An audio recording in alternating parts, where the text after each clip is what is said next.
So I got into bad company, you know, and ended up smoking weed at some point in my life. So actually in a high school, it was a private school, it was a really good school. There was a bathroom called Baghdad. Now in Baghdad, people used to smoke weed, you know. Of course, eventually the principal knew that Apondo Moshi Likwena, so it was shut down and everything, you know. But yeah, I mean, I've done that. I've messed up. I've done a lot of things, you know.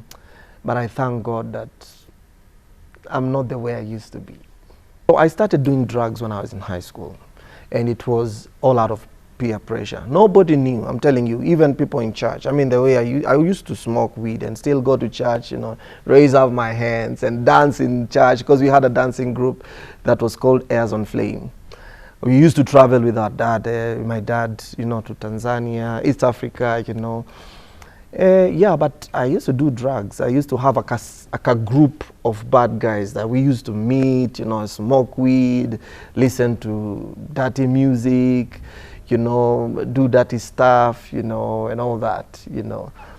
But I think for me, my transformation came, and I was also into music. Actually, once when I was in Form 4, that's when we did, with my brother, we had a group called Kabasa. It was a famous group those days, actually, nominated so many times in Groove Awards. You know, our songs were playing almost on every TV station. I know people, old people, watu wa kitambo kidogo, they know Kabasa. We had a big song called Christian Boots. And, you know, so we used to do, so I'm transitioning from school, you know, I've already gotten into this bad company, doing drugs and all that. And then now I come into the music scene. I know I'm supposed to walk the way of the Lord. I know I'm supposed to be a good child, you know, a pastor's kid. But that's not what's happening with me. We go do gigs, and then after the gigs, man, we sometimes go to drink, you know. Like we would buy alcohol. Nobody knew this time, actually. And our songs were playing on Crossover. There was a show on Citizen TV called Crossover. These big shows, we are always on the big shows, you know. If somebody traces back, they will see us, you know. But we used to like go to gigs, perform in high schools on Sundays, do gigs. We used to do, there's a hotel in Naivasha called Crayfish. We used to go there with secular artists, you know, Kina Nonini, Kina Nani, all these people. We would meet together, do gigs. And then when we go home, we used to buy alcohol, you know, get into the house, behind the curtains, we drink, you know, do all those bad things, you know. And for me, I remember my turning point, my tipping point was one day we had gone to Meru. We had gone to perform in Meru, actually Chuka, there's a place called Chuka. So we're in Chuka, and all of a sudden, my whole life flashes before me. And I find myself crying out of the blues. I'm just tearing up. Not because the pastor is preaching a powerful message, not because there's anything happening, but because my life has flashed before me, and I've seen how messed up I am, and how I have this double life, you know. And that's how I changed. That's how from that day, I don't know, God gave me the strength.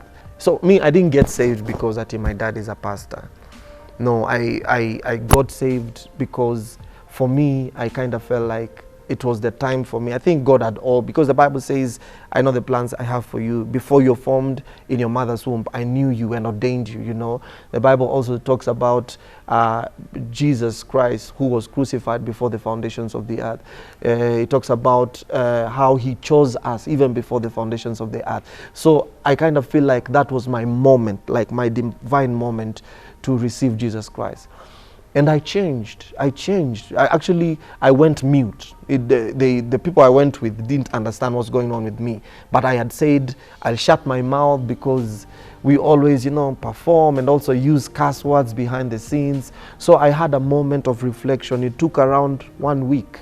We left the event, went back home. I locked myself in the room. I was fasting and praying for almost a whole week. You know, just praying and telling God, you know what, I'm sorry, change my life and all that. But some of these things didn't leave immediately. You know, people think that when you receive Jesus Christ, all your struggles just end immediately. But that's not the case. You know, the Bible says what the spirit desires, the flesh is always in contention with the spirit. So you find sometimes, yes, you're born again, you genuinely love Jesus, and that's why I don't judge people. If I hear somebody has messed up in a certain way, we are all humans. That's the bottom line.